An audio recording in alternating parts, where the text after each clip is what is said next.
दादा गौतम ने सही कही थी, एकादश पोर्टल ना बंद कर दो ना यू बैठा उड्डा बनेगा। इस बात में कोई शक नहीं। कारण है बामण का बोलियार खाती का चोला पार जागा रे। तो दादा गौतम ने कह दी उड्डा साहब मुख्यमंत्री बनेंगे पक्का। हमारी बेटियां, देश की बेटियां सड़क पर घसीटी गई थी, वो है नीति बीजेपी की। आने वाली सरकार हमारी होगी, फिर दोबारा से पद खिलाओ पद पाओ की नीति लेके आएंगे और फिर दोबारा से खिलाड़ियों को इंस्पेक्टर और डीएसपी भर्ती करने का। जो रोहतक के सांसद है पंडित अरविंद शर्मा, उनका भी एक बयान आया है कि भूपेंद्र हुड्डा मुख्यमंत्री बनाने के नाम पर जनता ने बेवकूफ बना हुआ, बेकार लग रहा। मुख्यमंत्री और नहीं बनेगा कभी भी आगे हरियाणा का। नहीं, हमने या हरियाणा प्रदेश ने या चौधरी भूपेंद्र हुड्डा जी ने अरविंद शर्मा पे कोई सर्टिफिकेट लेने की जरूरत नहीं है। अगर वो उसका कहने पर मुख्यमंत्री बने हैं और उसका कहने पर मंत्री एमएलए बने हैं। इस हरियाणा प्रदेश की जनता 36 बिरादरी ने तय कर लिया अगर वह हुड्डा साहब नाम मुख्यमंत्री बनावांगे ताकि फिर दोबारा से हरियाणा प्रदेश प्रति व्यक्ति आय में एक नंबर हो, खेल खिलाड़ी में एक नंबर हो, विकास में एक नंबर हो, रोजगार में एक नंबर हो, भ्रष्टाचार मुक्त हरियाणा हो। ये इस हरियाणा प्रदेश ने 10 साल का जब हुड्डा साहब का रास्ता वो देखा है और उस 10 साल के राज को याद करते हुए दोबारा से मुख्यमंत्री बनाने जा रहा है हरियाणा प्रदेश। अच्छा, ताज़ा एशियाड खेल हुए हैं, भारत ने बहुत बढ़िया प्रदर्शन कराया, हरियाणा खिलाड़ियों ने भी कराया, 107 मेडल लिए। ठीक है, मैं सबसे पहले तो मेरा बड़ौदा हल्का के 6 खिलाड़ियों ने गोल्ड लेके आए कबड्डी में। मैं आपके चैनल के माध्यम से सबको उनको मुबारकबाद देता हूं और उनका धन्यवाद भी करूंगा और उनका स्वागत भी करूंगा कि उन्होंने हमारे हल्काई का नहीं, गांव का नहीं, प्रदेश देश का नाम रोशन किया। चाहे वो भैंसवाड़ की बात करो, 2 लड़के 1 बेटी, चाहे बिचपीड़ी की बात करो, बेटी ने नाम रोशन किया। हरियाणा में भी एक बेटी ने नाम रोशन किया, कथुरा में भी हमारे सुरजीत नरवाल उन्होंने नाम रोशन किया। और हरियाणा प्रदेश में पहले एक नारा होता था देश में, जय जवान जय किसान। लेकिन जब हमारी सरकार थी, जब हुड्डा साहब की सरकार थी, हुड्डा साहब ने नारा दिया था जय जवान जय किसान जय पहलवान। ये नारा चौधरी भूपेंद्र हुड्डा ने दिया था और आपने देखा उन्होंने एक नीति लेकर आए थे, पदक पाओ पदक लाओ पद पाओ। आपने देखा बहुत सारे खिलाड़ी इंस्पेक्टर डीएसपी लगाने का काम किया। लेकिन दुर्भाग्य मानूंगा मैं हरियाणा प्रदेश का जो आज की सरकार है, उन्होंने वो सारे पद छीन लिए। ना कोई डीएसपी ना कोई इंस्पेक्टर, एक खाली जूनियर कोच, सीनियर कोच और डिप्टी डायरेक्टर है स्पोर्ट्स में, उनकी कोई प्रमोशन भी नहीं। भाई जो आपने डिप्टी डायरेक्टर लगा दिया उसकी कोई प्रमोशन नहीं तो क्या फायदा हुआ।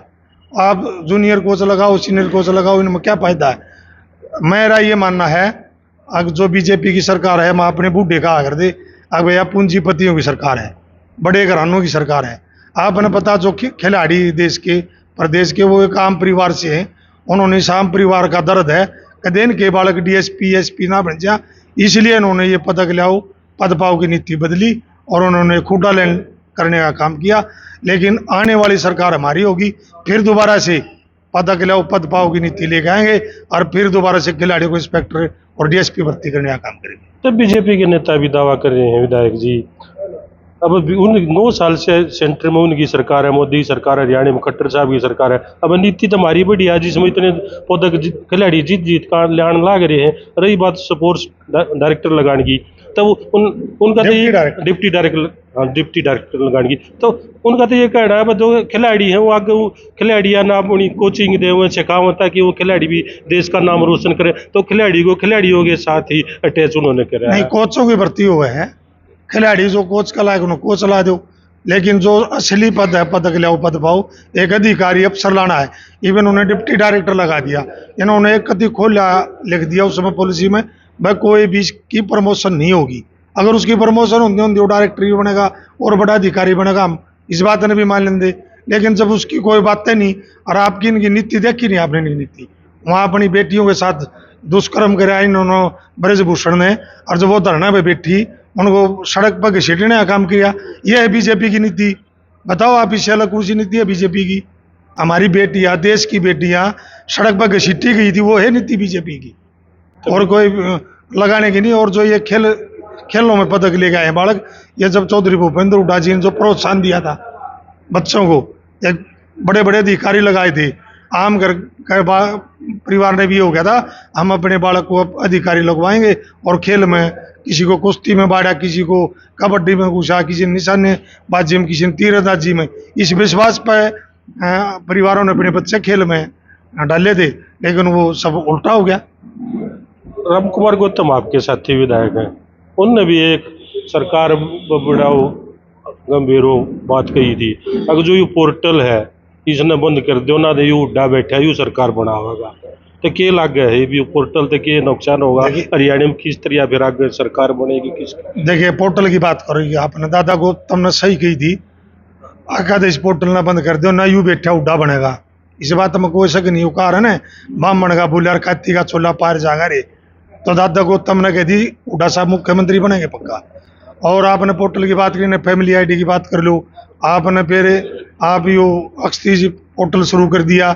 अगर ये हाल फिलहाल की आप बात करा, आपने देखा बहुत गांव में जल भरा हुआ था। अगर मैं उदाहरण के तौर पर आज भी आप बनवासा गांव में चले जाओ, 700-800 एकड़ आज भी जमीन खाली पड़ी है। अरे इन्हें पोर्टल पर कह दिया कि 24% नुकसान है, और जब 25% लिख दो तो उन्हें मुआवजा देना पड़ो, लेकिन 24 लिख दिया और वो कैंसिल कर दिया। यू है पोर्टल का कारनामा। पोर्टल का कारनामा यू आज किसान लंबी लंबी लाइन लग रही मंडी के बाहर जीरी में, अगर उनमें पोर्टल पर नाम दर्ज नहीं, इतने उड़त आईडी नहीं मिलेगी, इतने किसान अपनी फसल नहीं बेच सकता। तो ये है पोर्टल के कारनामे, तो इसलिए पोर्टल खराब है।